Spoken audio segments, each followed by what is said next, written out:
I am Raja Rampal. I am going to teach you about present continuous tense. As I have taught you present indefinite tense, and now all of you look at the board. देखिए बेटा, present continuous tense. Present का मतलब होता है वर्तमान, continuous का मतलब होता है लगातार, टेंस मीन्स होता है काम। वर्तमान में कोई काम कंटिन्यू चल रहा है, लगातार जारी है, ठीक है, इसी को प्रेजेंट कॉन्टिन्यूअस कहते हैं। यहां पर देखना ये पड़ता है इसकी हिंदी पहचान। प्रेजेंट की हिंदी पहचान है, हा शब्द से होती है लगा हो, हूं लगा हो, है लगा हो, ये हमारी प्रेजेंट की पहचान बताता है। कॉन्टिन्यूअस की पहचान है रहा, रही, रहे। इतनी पहचान इसके लिए काफी है। कुल मिलाकर के in the last of the sentence there is given रहा है, रही है, रहा हूं, रहे। ठीक है, इसे कोई काम जारी है, कंटिन्यू चल रहा है। उसने कहा वह जा रहा है, वह खा रहा है, वह पी रहा है, वह सो रहा है, वह गा रहा है। ठीक है, रहा है, रही है, रहे है, रहा हूं इत्यादि शब्द आते हैं, इसी को प्रेजेंट कॉन्टिन्यूअस कहते हैं। अब बारी आती है हाउ टू ट्रांसलेट, कि हम लोग इसको अनुवाद कैसे करें। तब हमको ये देखना पड़ता है कि यहां पर हम लोगों को सबसे पहले हमको हेल्पिंग वर्ब मालूम होनी चाहिए। ठीक है, और प्रेजेंट कॉन्टिन्यूअस की हेल्पिंग वर्ब होती है is, are, am. Helping verb होती है इज, आर, एम। दूसरी बात हमको मेन वर्ब मालूम होनी चाहिए, और वो होती है फर्स्ट फॉर्म, और उसमें लगता है आईएनजी। आईएनजी का मीनिंग होता है रहा, रही, रहे। ठीक है, अब सवाल इस चीज का है, इसकी हेल्पिंग वर्ब हमको मालूम हो गई इज, आर, एम, और मेन वर्ब इसकी first form plus ING. ING का मीनिंग होता है रहा, रही, रहे। इज का मीनिंग है, आर का मीनिंग है, एम का मीनिंग है हूं।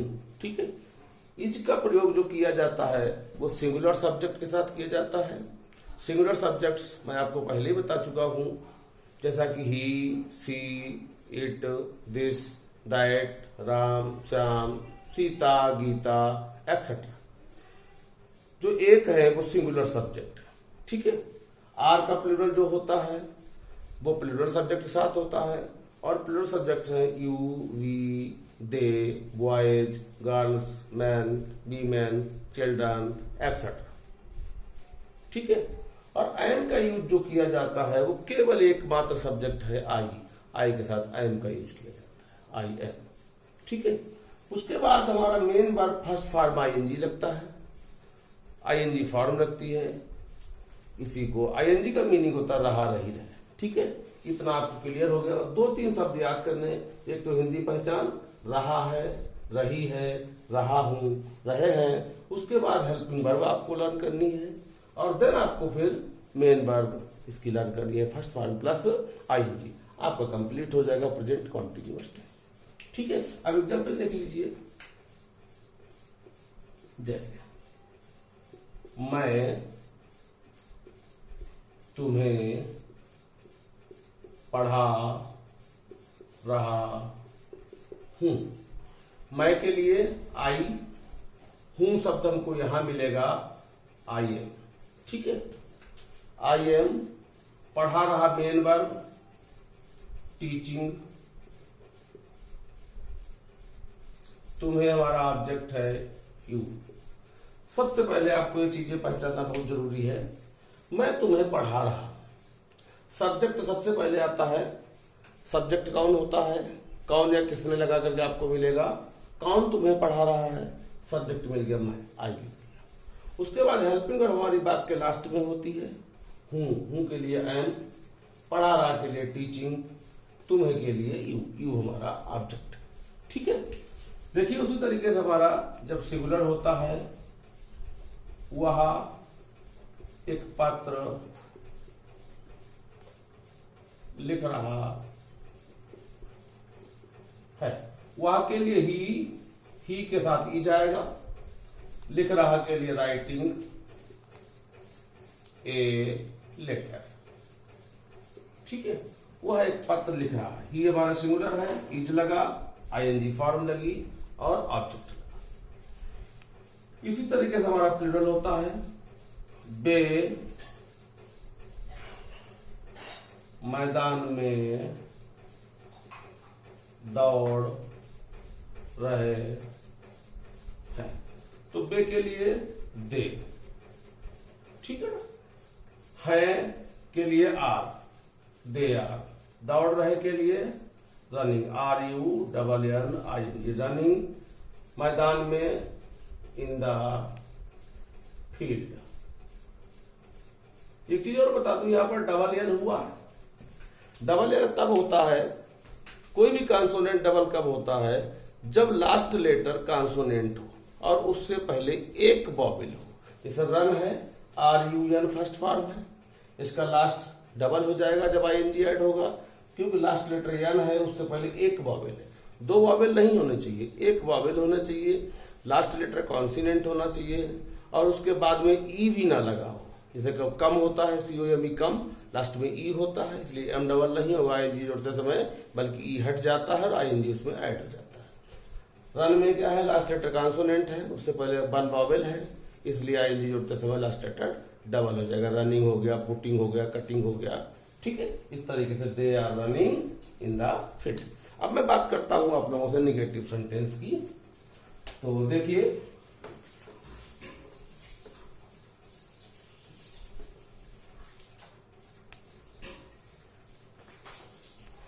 निगेटिव में क्या होता है, is not, are not, am not होता है,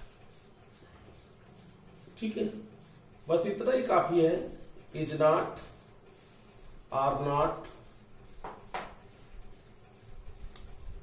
M not plus first form और आईएनजी, ठीक है। इतना लर्न हो गया आपको, is not, are not, am not plus first form ING. जैसे वह उसकी बात नहीं टाल रहा है, ठीक है। वह उसकी बात नहीं टाल रहा है, ये देखा आपने, नहीं सकता। यहां पर कोई भी चिंता करने की आवश्यकता नहीं है। तो वह उसकी बात नहीं टाल रहा है, वह की इंग्लिश होती है ही, है की होती है इज, टाल रहा की होती है डिसओबे, डिसओबे और आईएनजी लगेगा, डिसओबेइंग हिम, ठीक है। सॉरी बेटा, यहां पर नॉट है, इसलिए यहां पर नॉट लगेगा, नहीं लगा है। तो ही इज नॉट डिसओबेइंग उसकी की हिम। ऐसे वाक्यों में हम लोग बात की कोई अंग्रेजी का यूज नहीं करते हैं, केवल ऑब्जेक्ट का यूज करते हैं। वह उसकी बात नहीं टाल रहा है, he is not disobeying him. यहां पर अगर हम लोग मैं लगा दें तो मैं उसकी बात नहीं टाल रहा हूं, तो इसका बनेगा I am not disobeying him. अगर यहां पर कर दे प्लूरल कि बे खाना नहीं खा रहे हैं, तो इसका बनेगा they are not eating the food. इस तरीके से आपका इज नॉट, आर नॉट और एम नॉट का यूज होगा। अब मैं बात करता हूं जब हमारा वाक्य प्रश्नवाचक होता है और क्या शब्द सबसे पहले होता है, तब देखिएगा क्या शब्द सबसे पहले, ठीक है। जब क्या शब्द हमारा सबसे पहले होता है तो ऐसे वाक्यों में हम लोग व्हाट का यूज नहीं करते। ऐसे वाक्यों में हम लोग हेल्पिंग वर्ब का यूज सबसे पहले करते हैं और हेल्पिंग वर्ब हम लोग सब्जेक्ट के अकॉर्डिंग लगाते हैं। सब्जेक्ट हमारा जैसा होगा, सिंगुलर होगा तो हेल्पिंग वर्ब हमारी इज का प्रयोग सबसे पहले होगा। यदि आई हमारा सब्जेक्ट हुआ तो एम सबसे पहले लगाएंगे, और यदि प्लूरल हुआ तो हम लोग आर का प्रयोग सबसे पहले करेंगे। इसके लिए व्हाट का यूज नहीं करते। जैसे देखिए एग्जाम्पल, क्या वह अपना पाठ याद नहीं कर रहा है। क्या वह अपना पाठ याद नहीं कर रहा। सबसे पहले देखा हमने क्या शब्द लगा, ठीक है। लास्ट में देखा हमने रहा है। रहा है तो हम लोग टेंस की पहचान करते हैं। हमारा प्रेजेंट कॉन्टिन्यूअस है, देखा हमने हमारा प्रेजेंट कॉन्टिन्यूअस है। तो क्या शब्द के लिए हम लोग क्या करेंगे, according to subject helping verb देखेंगे। सब्जेक्ट हमारा वहा है, वहा के अकॉर्डिंग हम लोग सबसे पहले इज लगाएंगे, इज ही। अब देखिए निगेटिव है तो हम लोग नॉट का भी यूज करेंगे, इज ही नॉट। अब मेन वर्ब चाहिए याद करना, लर्न, आईएनजी। इतना बन गया आपका, इज ही नॉट लर्निंग। क्या लर्निंग, अपना पार्ट, ही के अकॉर्डिंग हिज लगेगी, हिज लेसन। क्या वह अपना पाठ याद नहीं कर रहा है, ठीक है। इस तरीके से मैंने देखा कि हमारी हेल्पिंग वर्ब का यूज सबसे पहले हुआ। यदि हमारा यहां पर सब्जेक्ट दिया है उसी के अकॉर्डिंग हम लोग हेल्पिंग वर्ब का यूज सबसे पहले करेंगे, जब हमारा क्या शब्द सबसे पहले, ठीक है। यहां तक क्लियर होगा। यदि कोई दिक्कत या प्रॉब्लम आपको आती है तो मुझको कमेंट करके बताएं। इसके आगे हम लोग देखते हैं, जब कोई प्रश्नवाचक शब्द हमारा वाक्य के बीच में होता है, when any interrogative word is given in the middle of the sentence we use its English first of all। जब कोई हमारा प्रश्नवाचक शब्द वाक्य के बीच में दिया होता है तो उसकी अंग्रेजी का प्रयोग हम लोग सबसे पहले करते हैं, फिर हेल्पिंग वर्ब, फिर सब्जेक्ट। इसका अब आपको बताते हैं कि क्वेश्चन वर्ड लगाते हैं सबसे पहले, ठीक है। फिर लगाते हैं हम लोग हेल्पिंग वर्ब का यूज करते हैं, फिर हम लोग सब्जेक्ट का यूज करते हैं। देन यदि नॉट हुआ तो हम लोग उसका यूज करते हैं, नहीं है तो कोई बात नहीं। फिर फर्स्ट फॉर्म उसमें आईएनजी हम लोग लगाते हैं, फिर ऑब्जेक्ट लगाते हैं, फिर अदर वर्ड्स लगाते हैं, ठीक है। ये स्ट्रक्चर होता है, इस तरीके से हम लोग बनाते हैं। जैसे देखिए मैं आपको एग्जाम्पल बताता हूं, वह अपने बड़ों की बात का पालन क्यों नहीं कर रहा है, ठीक है ना। तो देखिए हमारा क्यों शब्द दिया वाक्य बीच में, इसकी अंग्रेजी सबसे पहले आप लगाएंगे भाई, वहां के अकॉर्डिंग इज लगेगा, भाई इज ही। नेगेटिव है तो आप नॉट का यूज करिए, ना होता तो कोई बात नहीं।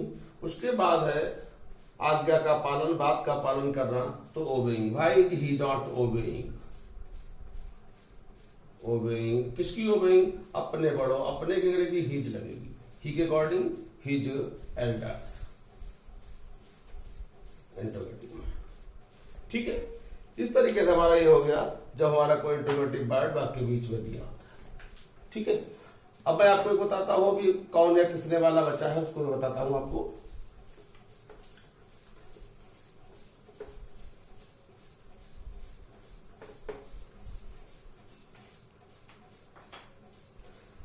देखिए जब कौन या किसने दिया होता है, ठीक है, तो उसकी अंग्रेजी हम लोग कौन या किसने, इसके लिए हम लोग हु का यूज करते हैं, ठीक है। और हु को हमेशा सिंगुलर माना जाता है।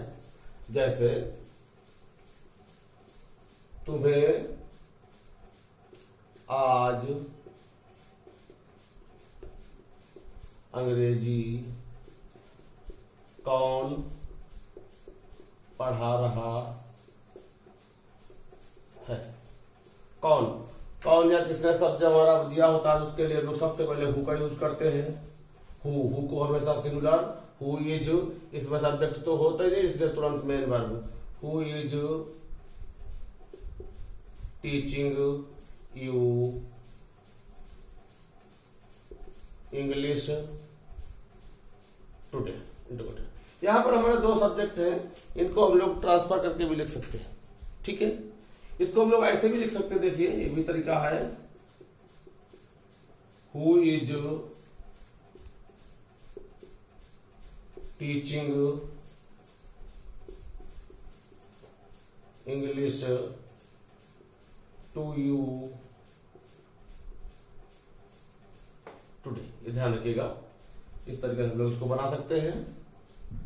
ठीक है, who is teaching English to you today.